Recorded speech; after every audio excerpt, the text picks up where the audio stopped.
Okay, so let us study the different components used in the electrical and electronics laboratory. So there are some components which we are using in the lab with the symbol, component name and meaning it is given in our book. So let me take first the wire. So these are different wires which we are using for the connection. So these are called as single strand wire. So here the wire symbol is this one, just a line here, and the electrical wire does what? Conduction of electrical current. So current conduction is done through this wire here. So connected wires are nothing but here. If you connect these two wires, so there will be a connection between these two separate wires here. The connection of wire is shown with a symbol here with a dot. So this dot indicates the connection between two wires. And next is no connection, so not connected wires here. So these two wires actually they are not connected here. So how these are shown is with this symbol. So wires which are not connected are shown with this symbol. Okay, next is switch symbols and relay symbols. So there are different switches here given. So first one is SPST toggle switch. The toggle switch symbol is shown. So in the circuit diagram we can show the toggle switch with this symbol. So it disconnects the current when open and it closes the current when it is closed. So this is a toggle switch, you can see here. So this, when we make it below, this is on. So when we make it above, and this is off. So this is how we can make use of this toggle switch here. Next is one more is push button switch. So push button switch you will be using in CRO as well as function generation. So when we push it is on, when we take it out it will be off. So this is a push button switch, and push button switch is indicated by this symbol here. So like this we will be having different switches. Next comes a relay. So relay can be also used as a switch. So this is one relay which is shown, and the symbol for relay is here. So there are different relays, SPST and SPDT. Next is a soldering bridge. So soldering bridge. Next let us see one form of PCB here. This is a printed circuit board. So where the different components are put together and they are connected via soldering here. So this what you are seeing is it is a soldering done by this soldering gun. So this is called as a soldering gun. This is flux. By using this flux we can do the soldering, and this is lead. So these are the main components used for soldering purpose. So when you do this soldering, then we will get this connection. This is called as a solder bridge here. The symbol for the solder bridge is shown here. Okay, next is resistor. So resistor actually reduces the flow of the current. So the symbol for the resistance is shown here. So this is one form of resistor what we are using in the laboratory. You can see the different colors band, different color band. From this we can calculate the resistance value. So you can also see here this is another resistance with the different colors here on this. You can observe here. And so like this we will be getting some resistances.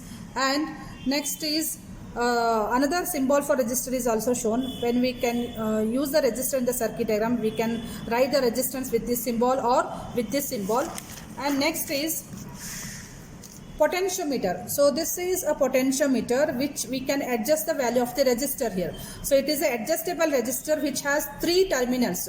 So 1, 2, 3. So these 2 terminals we can use, or these 2 terminals we can use. Just to vary, you can make use of this change here. So this will make this will give us a variable resistance by just moving around clockwise or anti-clockwise for increasing as well as decreasing the resistance value. So this is of a 1 kilo ohm pot potentiometer. So this can give a value from 0 to 1 kilo ohm range.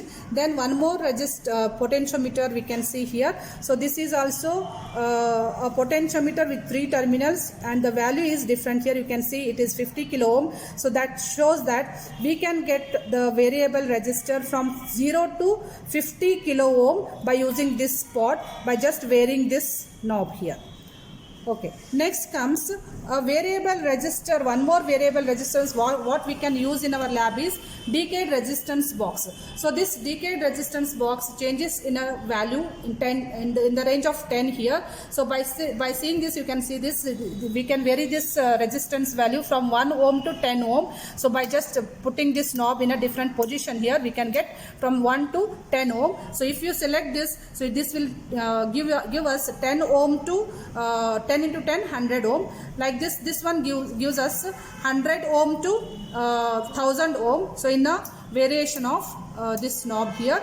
So similarly, at the end we can change the value of the DRB from 100 kilo ohm to 100 into 10 kilo ohm. So at the maximum we can put it in the range of 100 kilo ohm to 100 into 10 kilo ohm means 1000 kilo ohm. So from 1 ohm to 1000 kilo ohm, from 1 ohm to 1 mega ohm, we can choose any different values from this decayed resistance box.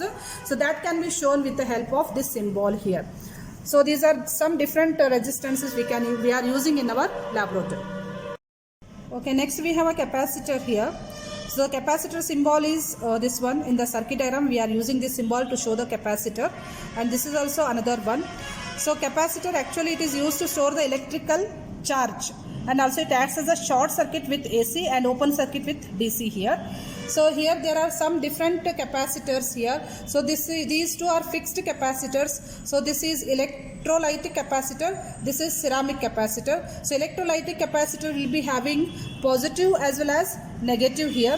So the long lead is positive, the short lead is negative, and also you can see the value of the capacitor which is written on the in this here. You can find it is 1000 microfarad. So similarly, so another capacitor you can see here, you can see that it is also 1000 microfarad but with a different color.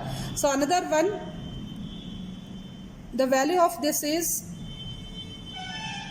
33 microfarad. So if you zoom it, you can see the value of the that resistance as 33 microfarad. So these are ceramic capacitor. So this ceramic capacitor are not having any polarity here, so you can use it at any way here. So and the value of the ceramic capacitor will be written here. So the number is 104, and this another one is 103 here. So you can see this ceramic capacitor also giving the fixed capacitance value, and this another next one is variable capacitor. So variable capacitor is given with this symbol. So we can adjust the value of the capacitance here. So in our lab we are using this decayed capacitance box as a variable capacitor.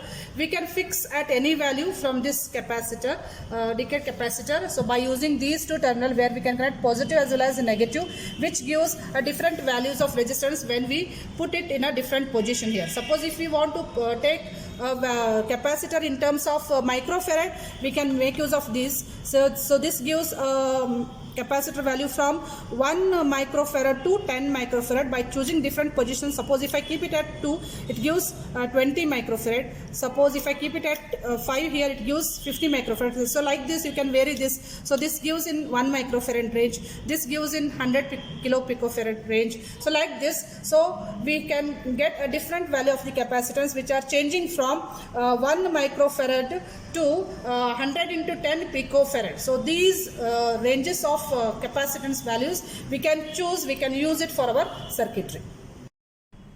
Okay, next is inductor. You can see here the inductor symbol is this one. So this symbol is used for the circuit diagram. So the inductor generates the magnetic field. The basic function of the inductor, it generates the magnetic field.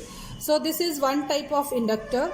So the value of the inductor depends on the number of turns here, and this is iron core inductor inside. This is actually a transformer. Inside this transformer, so you will be having a iron core inductor. So it will be also having inside turnings of the inductor.